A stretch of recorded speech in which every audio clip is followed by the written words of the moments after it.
എന്റെ പേര് സുമതിയമ്മ. ഇല്ല, തീർച്ചയായിട്ടും ഇല്ല. പിണറായിയെ വ്യക്തിഹത്യ ചെയ്യുന്നവര് പ്രത്യേകമായിട്ട് എന്തെങ്കിലും ആവശ്യം അവർക്ക് നിരസിക്കപ്പെട്ടിട്ടുണ്ടെങ്കിൽ മാത്രമായിരിക്കും ചെയ്യുന്നത്. അങ്ങനെ വ്യക്തിഗതമായ ആവശ്യങ്ങൾക്ക് കൂട്ടുനിൽക്കാത്ത ഒരു മനുഷ്യനായതുകൊണ്ട് എതിർക്കുന്നവരാണ് അധികം പേരും.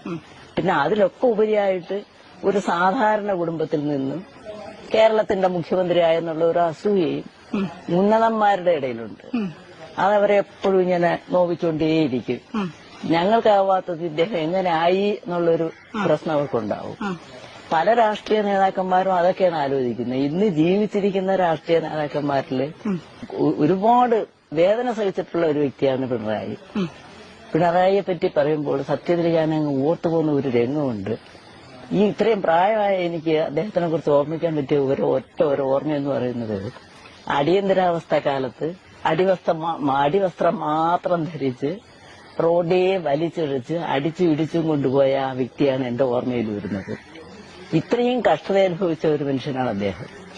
ഇന്നത്തെ നേതാക്കന്മാരിൽ എത്ര പേരുണ്ട് ഇതുപോലെയുള്ള അനുഭവങ്ങളുള്ളവർ? പിണറായിക്ക് പറ്റിയത് ഇത്രയും വലിയ ഒരു പൊസിഷനിൽ എത്തി എന്നുള്ളത് കൊണ്ട് മറ്റുള്ളവർ വളഞ്ഞിട്ട് ആക്രമിക്കുന്നു.